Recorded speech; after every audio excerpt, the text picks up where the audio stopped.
Tashtile, this is Sakina Bhatt and welcome to Tibet This Week, a weekly feature in English about this week's news on Tibet, His Holiness the Dalai Lama and Central Tibetan Administration. Let's look at the headlines first. His Holiness arrives back in Dharamshala after 4-nation Europe visit. 3 Tibetan monks arrested for solo protest in Ngaba. China's onslaught on religious freedom continues. Draft law to restrict online religious information. Canadian diplomats still denied access to Tibet despite multiple requests, says Foreign Minister Freeland. US House passes Reciprocal Access to Tibet Act. The Tibetan spiritual leader, His Holiness the Dalai Lama, arrived back in Dharamshala on Wednesday this week after wrapping up the 4-nation Europe visit. On Monday this week, His Holiness addressed a symposium on human values and education at Zurich University of Applied Sciences.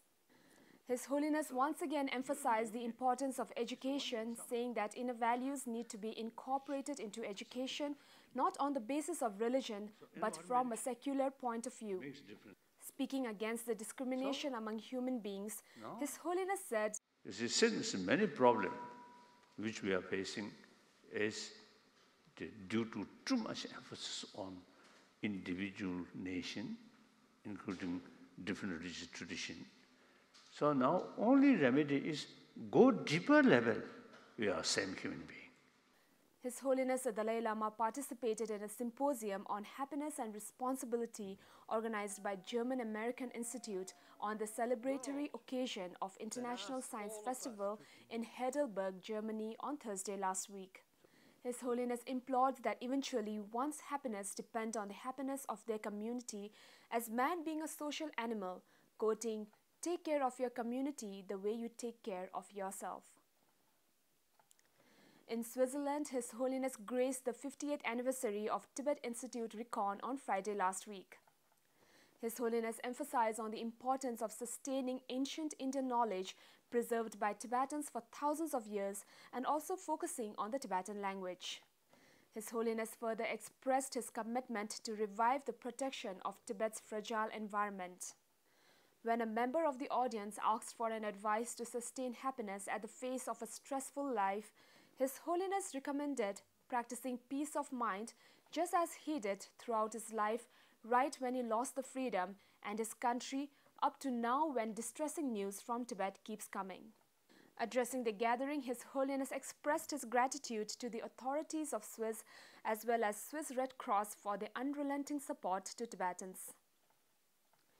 In Zurich, His Holiness began his teaching by giving an introduction to Buddhism on Sunday this week. Speaking on calming the mind, His Holiness reiterated that calming mind is developed in 9 stages, which are explained in the stages of meditation, attributing the practice of meditation as a revelation that Buddha discovered that clinging to a distorted view of self is the source for all problems. His Holiness also outlined the development of the middle way approach that he initiated. Addressing the Tibetan audience, His Holiness said, "Wherever Tibetans are, whether born in Tibet or outside, we all have a body of blood, flesh and bone that is Tibetan. The name Tibetan cannot be obliterated from the world while we still live." According to the sources at Kirti Jhepa Monastery, a Dharamshala-based sister monastery of Tibet's Kirti Monastery in Amdo, Ngaba, 3 Tibetan monks have been detained for solo protesting in Ngaba County, calling for free Tibet earlier this month. The Chinese police immediately arrived at the locality and detained the monks. 2 of the 3 monks have been identified as Dorji Rapten and Tenzin Gelek, while the identity of the 3rd monk is still unknown. China recently published a draft guidelines to regulate online religious information on the chaotic Chinese internet aimed at maintaining religious harmony and prohibiting illegal promotion of religion. The draft guidelines restrict the dissemination of religious information online by imposing a license system whereby organizations, institutions, and venues involved in such activities have to first obtain license from Provincial Religious Affairs Department.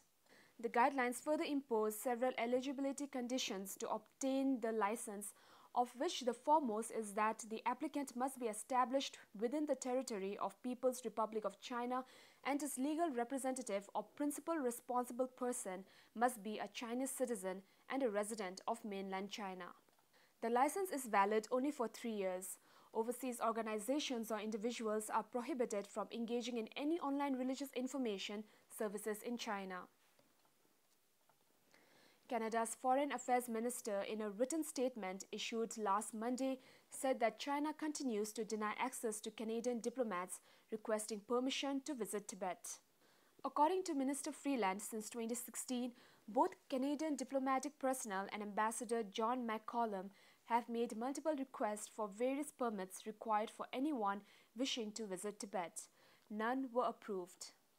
In the same period of time, Canada has welcomed at least 3 official delegations from the Tibet Autonomous Region, including an unprecedented invitation to testify before Parliament's Standing Committee on Foreign Affairs and International Development on May 8, 2018.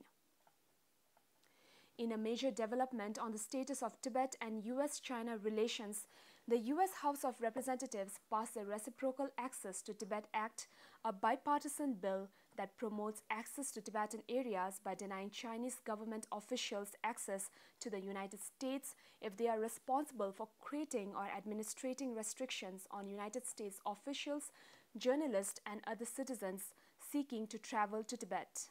With this bill, we are taking an important step forward on behalf of the human rights of Tibetans. We are reaffirming our support for the leadership of His Holiness the Dalai Lama, and we are sending a message to the government of China. Human rights are not negotiable. Supporting human rights is the moral thing to do. It is the right thing to do, and it is the American thing to do for Tibetans in China and everywhere else in the world. Chinese authorities have taken measures to restrict access to Tibet for foreign visitors, including the prevention of journalists from reporting on its human rights abuses. So much for this week. See you next time and have a great weekend.